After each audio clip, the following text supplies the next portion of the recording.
Well, man, I tell you what, right there, that food, I think I might have It to looks check it out. really, really good, and so does that hike. It looks like we're going to have great weather for that. But behind me, you can see right before the break, we did see Hurricane Idalia that is just off the coast of Cuba, and it currently has 70 miles per hour or 75 mile per hour wind gusts. So it's barely within Category 1 status on the Saffir-Simpson scale. But it is forecasted to go towards coastal Florida by tomorrow morning and make landfall as a major Category 3 hurricane. And we are concerned about Idalia strengthening because the temperatures are in the Gulf of Mexico are into the upper 80s across much of the Gulf of Mexico. So again, that is not particularly good news there. So right now, again, it is barely within that Category 1 status on the Saffir-Simpson scale, but it is forecasted to be in the middle of that Category 3 status. So it wouldn't take too much warming to strengthen it further to maybe a high-end Category 3 hurricane that could produce considerable damage to parts of Florida. So again, it is a major Category 3 hurricane on the Saffir-Simpson scale, or it will become a major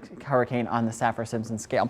But turning it back home, you can see that there is a beautiful sunrise across the morning, or across the area for most of us. So again, very, very nice morning out there. It almost feels more like fall for a lot of us out there this morning, and that's definitely apparent on our temperature maps with temperatures into the upper 50s for most of us, and then into the upper or mid to low 60s towards our south where it is not as cool. So again, out the door this morning for most of us, we will be into the low 60s by 7 o'clock and then quickly warming into the 70s by about 10 o'clock this morning.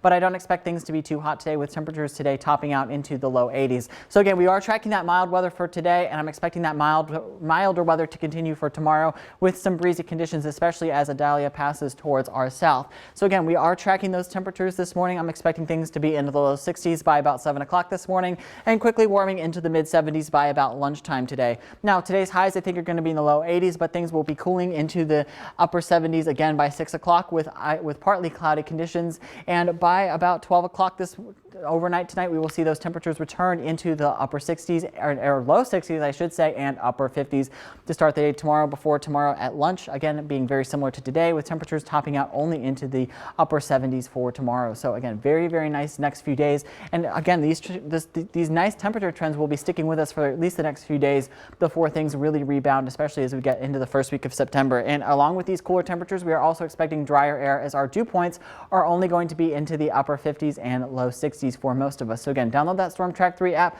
And we're not tracking any chances of rainfall until about next Monday or Tuesday. So again, very dry week and a very, very comfortable week at that. So again, overall, very, very nice. And that is all to come before our next warm up, which is forecasted to start on Saturday or Sunday with, again, with a 6 to 10 day temperature outlook looking much above average. So again, if we take a look at those temperatures, we can see today temperatures are going to be in the low 80s.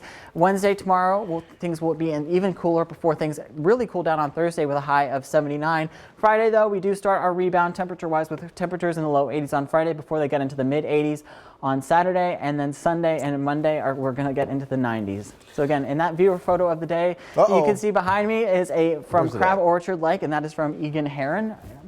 This is from, again, Crab Orchard Lake. It looks like it's a sunrise or a sunset. I know that guy. He must spend a lot of time out there. I run into him one time out there. So he must spend a lot of time out there at the lake hanging out. So good stuff. It's a really, really good photo. Great photo, Egan. All right. Well, we're going to get to our top stories right after the break. Stay with us.